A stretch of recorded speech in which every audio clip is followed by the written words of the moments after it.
guys, how are you? Welcome to the free training course Build a Ride. This is Mike Solomon with NJGCB Contractors. Today I'll be discussing foundation.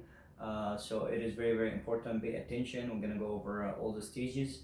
Write down all the or take notes or email me. I'll send you all the material. I'm building my blog right now, so in the future I'll have a blog and you'll have all this material. So let's just start with number one. Survey.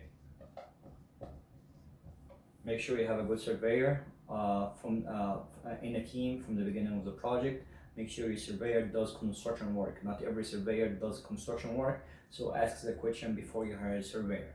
Okay, so two things for surveyor. You're gonna give you offsets. Okay, offsets of the building corner, usually 5-10 feet. Ask your contractor how much offset you do. With basement I do 10 feet, with crawl space 7 feet, because not much soil to disturb. So make sure, speak to your contractor and ask him what is offsets. Now offsets. 2, benchmark. Okay, benchmark is elevation, is a point. Usually give you the point on a light pole, on a tree, hydrant, sewer, on a manhole, and this point is a reference point that you can shoot, and so you can be able to shoot your footing elevation and your top of the wall. So make sure he give you a good benchmark. Usually the benchmark is top of the wall, or I like to say the top of the wall, so it's easy to shoot it and get all my numbers. Okay, that would be it for the survey. Now once you have this two things, move to excavation.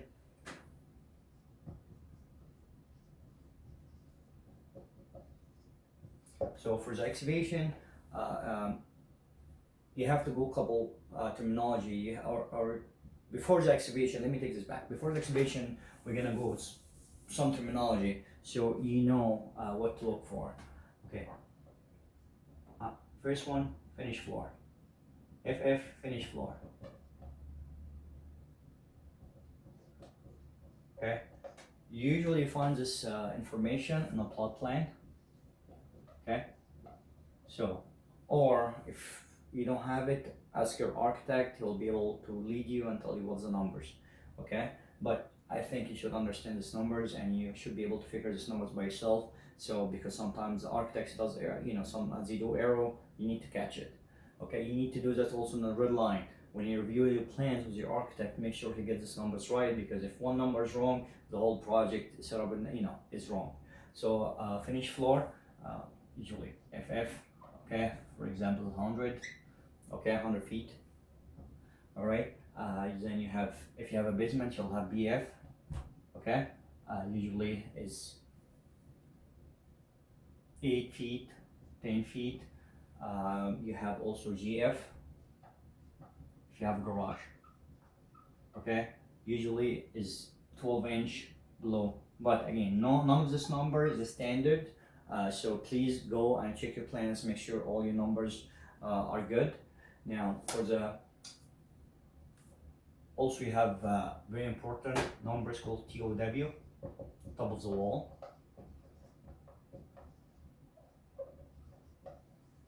Okay, so for the top of the wall, you need to get the finished floor minus framing. Means that here's your top of the wall. Okay, all right, you're gonna have 2 sill plates. Those are 3 inches, usually 2x12s or TGIs or whatever. Find out from your framing plans what is the height of your framing. Then you have the soft floor. Okay, this is 3/4. Then you have the finish, another 3/4 if it's wood. So you're looking about 15 inches. So now if you're looking at 100 minus 1.25, which is engineer for 15 inches, so it's gonna be 98.75. So your finish, your top of the wall, 98.75.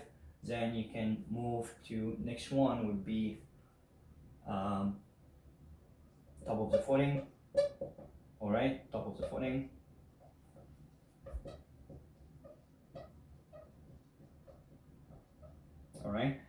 This would depend on the basement height. Some basement are 8 feet, some basement are 10 feet. So check on your BF, all right? Usually you get your BF, say if the basement is 8 feet, so you know your 98.75, your top of the wall, top of the wall 98.75 minus 8, so you're looking at 90.75.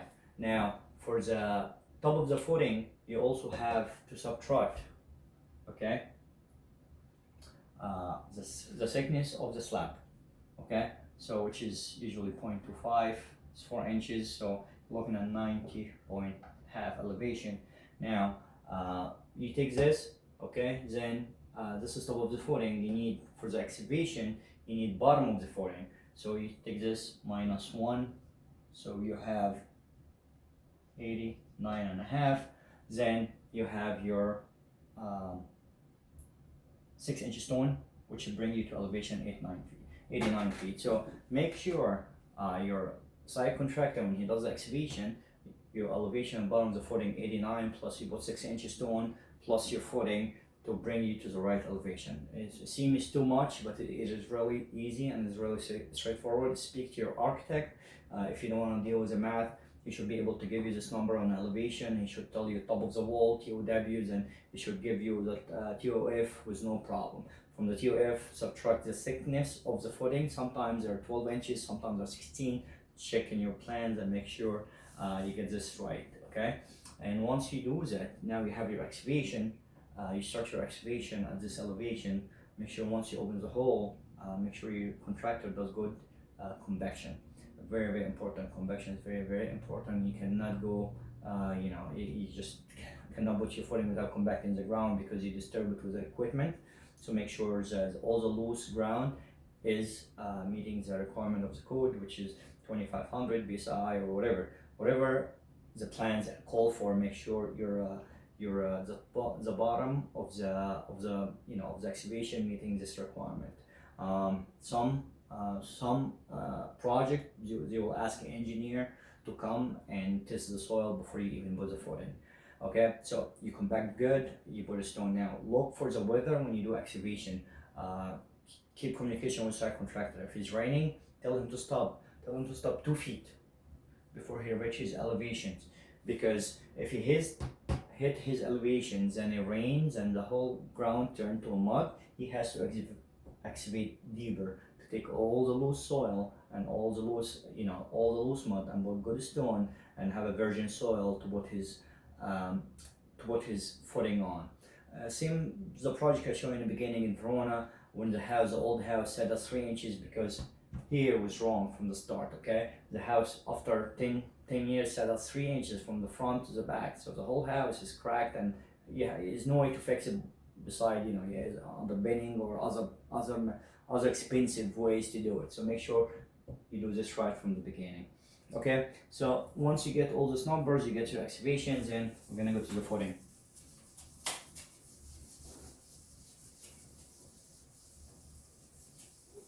Okay, footing, what you look for.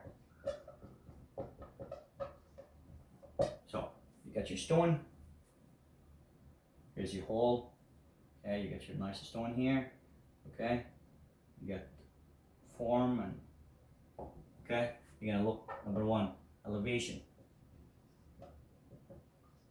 Choose a footing, elevation with your contractor. If any mistake right now, you can do it, you can fix it, okay, it's not too late. So choose the elevation again. You need to make sure you're in elevation 90.5 or 90, okay. 2, ground. Inspectors, usually when they come, this is very important for them. They look for if you have the ground wire. Make sure you put the clamps, put the wire, your number 4, and make sure it's all ready for inspection. 3, walkout stairs. Okay, so if you have a walkout stairs, you cannot do the walkout stairs on the same elevation of the building. It has to be lower, at least 4 to 6 inches. Okay, so if this is a house, footing, okay, make sure the stairs Okay, footing is 4-inch, okay, lower than it. So when you put your slab here, okay, and you put your slab here, you maintain this 4 inches, and you run your pipe right there, you drain, okay, then you take your drain out to the sewage tank or the stormwater drain. So make sure you get this right. It's the small details, but make sure if he's boring same thing and the same day, make sure your walkout footing is lower than the basement footing. Okay, 4 V-bars. Okay, check on the plans. Usually 3 number 5. Okay, usually it's 2 number 5. It depends on the engineer. So take a look and make sure all the overlaps. Every time rebars meet together, make sure they overlap 30 inches to 36. Okay, all right, make sure all your corners are overlapped good. Again, look at the plan. Sometimes in a structure plan, you'll find the overlaps. Talk to your foundation. Your mason should know the overlap. 5 pipes. Okay, so you'll have French drain pipe. If you don't want a basement, you have a French drain. Okay, run it before you put the footing. Okay, ask him to run it. It's not gonna cost anything. It's not gonna take any time to run those pipes. Okay, in case we have a walkout, make sure you have the drain. Okay, 3 sewer. Now, if your sewer in the street lower, okay, lower than the building, so it will be easy hookup. Okay, now if it's not, so don't worry about the sewer. Okay, so make sure if your sewer on the street is lower, make sure just run usually 4 inches sleeve.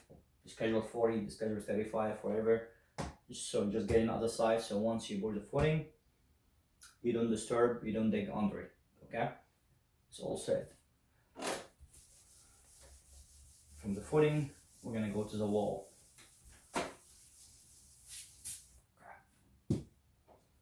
Walls.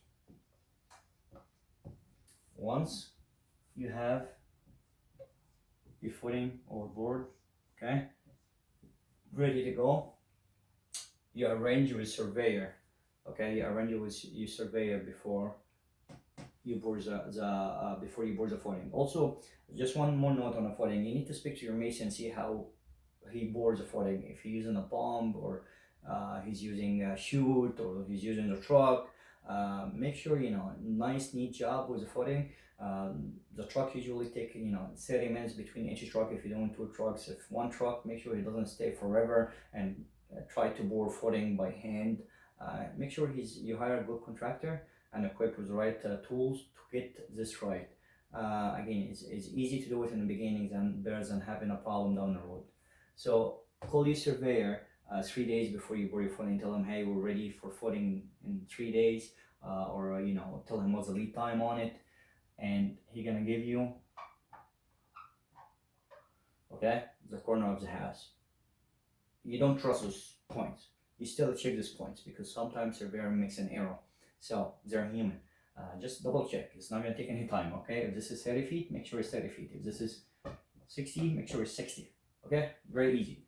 Make sure the numbers are right. Okay. Also ask him to shoot. He's already there with the equipment. It's not gonna cost him anything. Ask him to give you elevation on one of the points, so you check against the numbers. You already work with your contractor. Make sure you're in the right elevation because you're gonna have one more chance in here to fix the wall. So if your contractor build it higher, you can cut the walls, or you can adjust the wall height. Or if the contractor did it lower, you can add. This is your mason problem. He has to fix it. Okay, but you have one more chance before you build the walls and deal with the walls. Okay, so for the walls, you need to check on the rebars.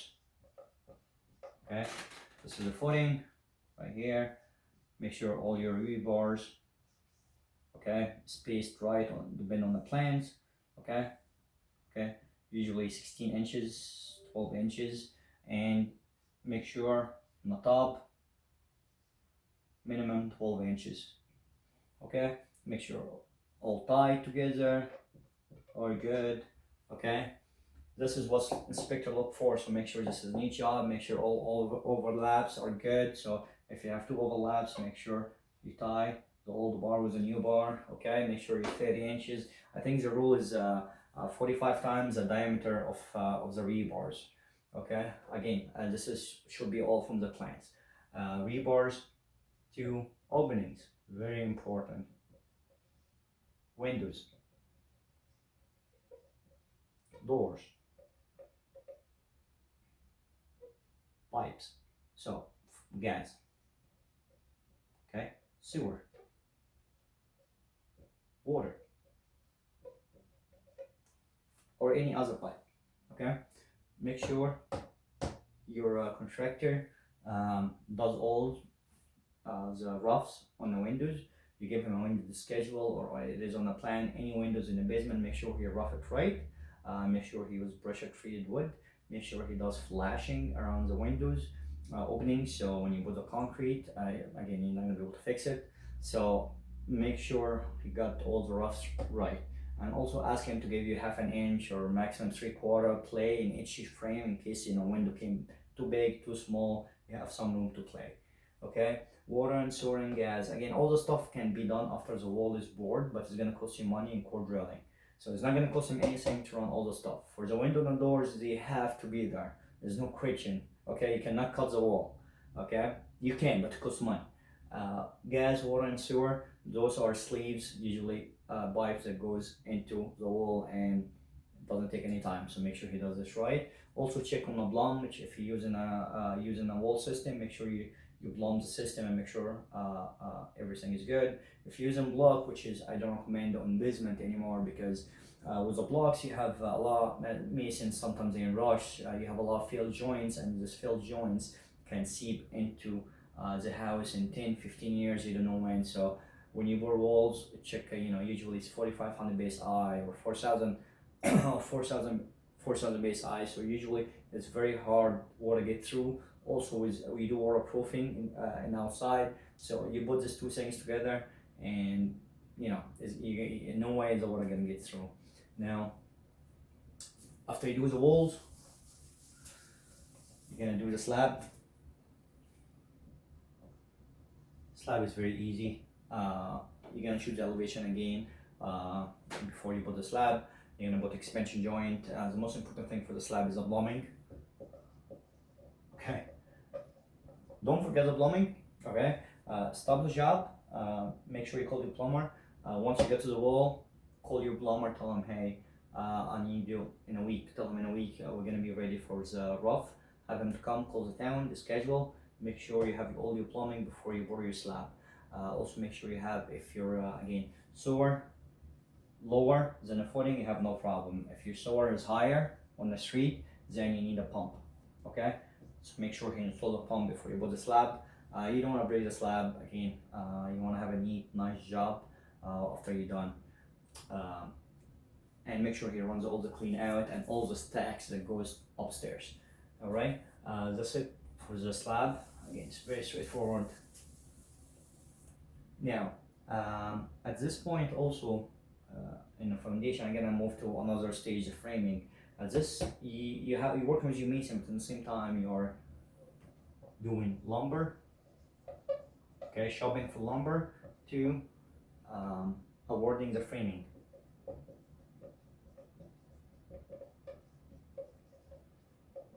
Remember, 3 weeks ago we have the window order, exterior doors are order.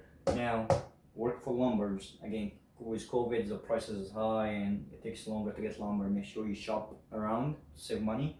Make sure you order in advance. And now also you line up your framing, your framing contractor to be able to jump on it once you finish the foundation work. That'll be it for the foundation. I know it's a lot of it's a lot of material, but next time I'll see you in the field, and I'll take you step by step. It's very easy, very straightforward. If you have any question, please email me. My email is info1@NJGCB.com. Okay, email me if you have any questions. I'm building up my blog again, so I'll have all this material also on it. Thank you for listening, and I'll see you next time in the field.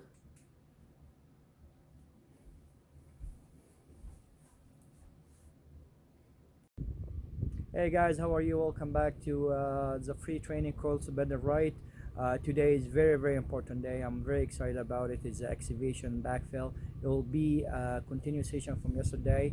Yesterday we discussed the elevation numbers and what you look for. What is your TOW? What is your BOF? What is your GF? What is your BF? Today the actual work. I'll take you through. Very important. You need to discuss these numbers with your contractor. If you're an investor, if you're a homeowner, you build a new house, if you're a superintendent, if you're an architect, if you're an engineer who doing the entire project, you need to discuss this numbers with your site contractor, even if you don't self-perform it. At 𝐦𝐨𝐬𝐬 Contractors, we self-perform the site work. We self-perform sewer water, we self-perform the excavation, we self-perform the foundation, and I do this for a reason. I like to control the quality of the foundation.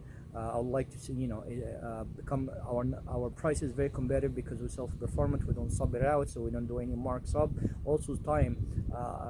It doesn't take me a long time to finish this work, and it's done in house. I'll give 10 years warranty on all the foundation done on the job, on each new construction we do. So it is very critical, and it is a cornerstone of the entire project. You get this right, you are set for a good project, successful project. You get this wrong, you're gonna have a mess. Make sure the house is located on the right location. Make sure your TOW, which is top of the wall, on the right elevation.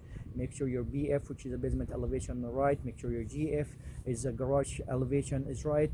It is very critical. So let's get started, and we're gonna start with the survey and the benchmark, and hopefully you guys enjoy the session. Thank you.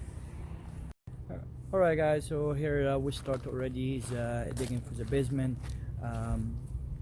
Here you'll find my benchmark. Usually this is done by a licensed surveyor. My elevation is 345 to top of block, actually could be TOB or TOW. TOW again is top of the wall. I have all my corners marked. One second, we'll go over there. All right, and here is the two other points, one over here, one over there. My TOW was 345. My BOF, which is the bottom of the footing, is 335. Usually when you disturb a virgin soil, you have to dig 6 inch or 12 inch, depending on the soil condition. At this house, we're doing 6 inch under the footing. We're gonna have a layer of stone. Before we even put the stone, we do a compaction with 200 pound compactor, walk behind compactor. We're gonna compact the wells, and we're gonna put the stones, and we're gonna compact it again. Then we're gonna start doing the footing. At this stage, again, I'm not gonna go over the technicality, but if you self-perform it, you need to have your steel over there ready to go. You need to have your inspection schedule, concrete schedule, again, and ready to roll. That will be it for today. I will have some videos for the compaction process. Keep your eye on the stuff, even if you don't self-perform it. Make sure your contractor compact the ground. Make sure he put sufficient stones. Make sure he done the job right. Don't go cheap. Don't hire unlicensed people. Don't go cheap at this stage, because again, one mistake will cost you a lot, especially if you're a builder. You cannot redo the entire job again. You cannot redo the you can, but it will cost a lot of money to do that. So build it right first time, and take your time through the process. And it is very important to have good quality sound footing, so the house doesn't saddle after you build the frame. That'll be it for today. If you like the class, please subscribe and thumbs up. Thank you.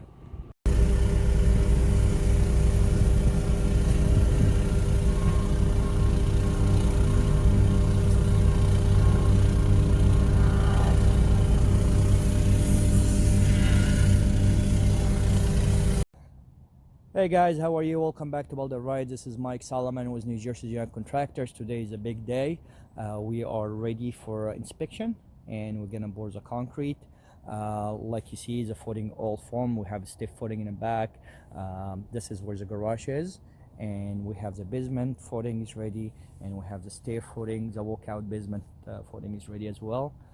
Today I will be going over the common checklist. So if you want to write it down, if you want to pay attention, write this down. I'll try to put it all together and send it to you and put it on my blog. So first thing, you need to check on the elevation. You want to make sure the top of the footing is the right elevation. If the top of the footing is wrong, you means the walls will be wrong. Now, for the walls, usually they are panels, 2 feet, 4 feet, 8 feet. You want to make sure all the numbers adds up like I show you. TOW and TOF, and top of the wall, top of the footing, all good. So number one, check with your contractors the elevation is good. Two, you see I have a line. I have this orange lines are running between the bends. Okay, make sure if you have a level, make sure you check all the corners are right. Now the footing usually sit. If you have 10-inch wall, the wall sit on the footing. So from those points are the outside corners of the house. They never give you the inside corners. They never give you footing corners. So the surveyor usually give you the outside corner of the house, and you have to figure out the rest. So the way you do that, you drop line down or use a level, and you get the corners. Usually if this house is gonna have 10-inch concrete wall, so I will have this means the outside of the footing is 7 inch from the corner. The outside corner is 7 inch from the 7 inch from the wall corner. So make sure all these points are right. You have one shot on this.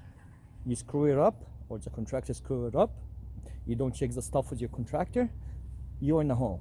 Because yes, you're gonna have insurance, yes, you're gonna hire the contractor, you're gonna have insurance, you can sue him, but if he get all this work is wrong, it's not cheap to break concrete, it's not cheap to dispose concrete. So make sure, go over the list, make sure everything in the right place. Now, so number one, elevation. Number two, building corners, all good. Okay, now we're gonna have walkout basement. Very critical, very simple and very critical. If you notice here, I have 4-inch different between here and the building, and 4-inch between the top of the footing to the top of the footing of the stairs, and this is for a reason. On top of the footing, we're gonna pour the slab, the concrete slab. Now you need to have the landing for the stairs at minimum 4-inch lower. So if ever, so when it rains and snow, the water doesn't seep into the basement. And if you'll see here, you have my pipe here. This is a drain pipe, so we're gonna connect this to a drain pipe before we bore, of course, the slab. Now that moved me to the third important thing. Run all your pipes right now. So I have one pipe here, this is for the drain, and if you see over there, black corrugated pipe, I'm gonna go around. Like you see also, is we over excavated. Usually when you do this jobs, you need to over excavate it to make sure the guys can walk. Make sure you run your pipes. Your backfill was nice, stone and compaction. Here's a black corrugated pipe, and this is for the French drain, and the other side will get us to the sump pump. Now this is another important thing. Make sure you run these pipes under the footing so you don't compromise the footing. So usually, it goes by order. You put the stone, you compact, and before you run your steel, make sure you run your pipes, you compact again, and you run the steel. Now, rebars. Most of the houses here in New Jersey, we use number 5 and number 4. Just to make everything simple, I use number 5 for all my jobs. I have horizontal and verticals. Now, for the usually 3, number 5, and in a short way, every 2 feet we tie it all together. Make sure you go over the overlaps. So those are 20 foot sticks, number 5, so they overlap about 2 feet. So make sure you go over the overlaps, all right there. And we have verticals, and this is tied to the wall every 2 feet as well. Read the plans. Not all the plans are the same, so go over the plans with your contractor. Make sure he gets this right. Those verticals are very important because this is how you're gonna tie the wall to the footing. So those are very important. Some people does it this way, other people would stick it while the concrete is still not hard. Now in the corners, we tied up the corners, so we have those 2 footers. Okay, so we tie up all the corners. You can also do it other way, you can bend it. Now the last thing would be the grounding, the clamps for the grounding. This is very important for the inspector. He will always ask for this. Now if we go back, we'll see this the footing. Now I like to do it monolithic. This is all the concrete goes together and is monolithic pour. That would help you to prevent any settlement, that prevent making more solid one unit act together. So this is a way I usually do it. And here you go. That's it. Very simple, very simple. Just make sure you go over it with your contractor and get it right first time, so you don't make an error and you have to cut concrete and you have to remove it. That will be it, and I'll talk to you when we bring the concrete. Hey guys, so here's we poured the concrete. We start pouring the concrete. We finished the back area. We still have to put some vertical rebars before the concrete dry out. Now make sure you space the 2 trucks about half an hour, 45 minutes max apart, so you don't have cold joints in the footing, and the concrete can blend and join together. So at this stage, once the concrete is finished, we're gonna have it nice and level, ready for the walls. That's it guys, that will be it for the footing stage. Now we're gonna move with the French drain and doing the walls. So if you like the training, if you like the video, please subscribe and thumbs up. Thank you, and I'll see you next time. Hey guys, how are you? Welcome back to the free training calls Build It Right. Today we'll go over the French drain. Last time we went over the footing. Like you see, the footing is bored. We already added the 2x4. Is ready for the formwork. Now the French drain is another critical portion of the project. Make sure you do it right. The time I board the footing, I just schedule the inspection for the French drain, so you make sure you get your inspection. Now for the French drain, we have to, you don't throw it on the stone. You go around. Now by code, this French drain has to be 12 inch from the footing. It cannot just be sticking next to the footing, so it has to be about 12 inches, and it has to be bitching around from top all the way to my sun bump over there.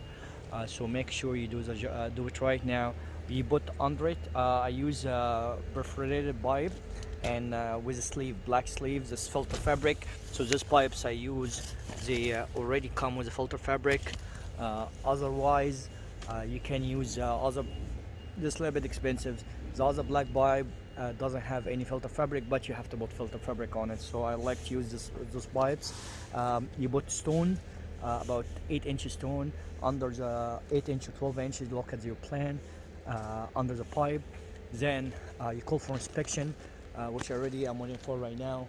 And once we pass inspection, you put another layer of stone on top of it. So as you see right here,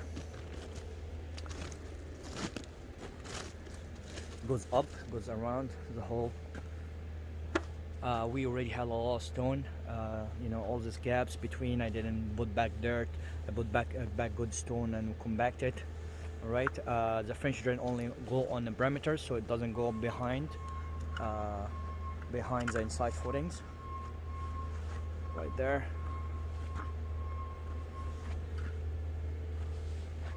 And as you see here, this is I have already my sun bump bit, and I have my rod-in bit right there, and it's all the way around and it's all ready to go. Again, look at the pipe. Remember, this is pipe we ran this pipe before we bore the footing, so it's all connected now to the sun bump, the sun bump bed. So now, as you see, it's all one system. We bought this bench to keep everything in a space right, 12 inch from the footing, and everything is, like you see, is bitching down all the way to this sun bump. That'll be it for the French drain. If you like the course, if you like the training course, please subscribe and thumbs up. Thank you. Hey guys, welcome back to Build It Right. This is Mike Solomon, 𝐦𝐨𝐬𝐤 Contractors. Here we go. We are ready for the board in 2 days. I want to show you today's the opening in the walls. We run the rebars already. It is critical as well to go over the opening. All the wood you're seeing around is for the windows and the doors. So you have over there the door, you have windows all the way around. Even I count for the opening for the utilities. So it is really important to go over this with your contractor. This is 10-inch concrete wall. It will cost you a lot of money to get a professional concrete company to cut it for you. So make sure you go all over the opening with your contractor. Also, one thing is also very important is a sewer connection. I got lucky here. We have the sewer lower than the footing because the house is not on a flat lot. So we're gonna be able to dig under and connect to the sewer. But usually make sure if the sewer is not, make sure you count opening for the sewer for the sewer pipe. That will be it for today, and I'll see you guys when we'll bore the wall and project moving along. Thank you. Hey guys, how you doing? Today is a very exciting day. Today will be the finish line for the foundation, and the slab was poured 2 days ago before the snow, of course. And when you bore the slab, again, look at the temperature. So the temperature was about 41, so we were able to bore the slab. And as you see, my columns installed in the right elevation. I have the buckets inside the walls. For the drop beam, I have all my windows installed. I have all my plumbing stacks. So I have one plumbing stack going up. I have a wet bar right in the basement. I have toilet. I have the finish. I have the sump pump bit. I have all my plumbing run and ready to go before we bore the slab. Of course, as I mentioned in the first session, and also the walkout stairs. And as you see, steps down from the main slab, right? And also I have my drain in the middle right there, and all the water is pitching towards this drain. So all the planning, all the hard work we did is finished, and the house is ready for framing. All the walls are plumbed and ready to go. All my anchor bolts installed, and we should be start framing tomorrow or day after. So if you like the course, please subscribe and thumbs up, and thank you, and I'll see you next time.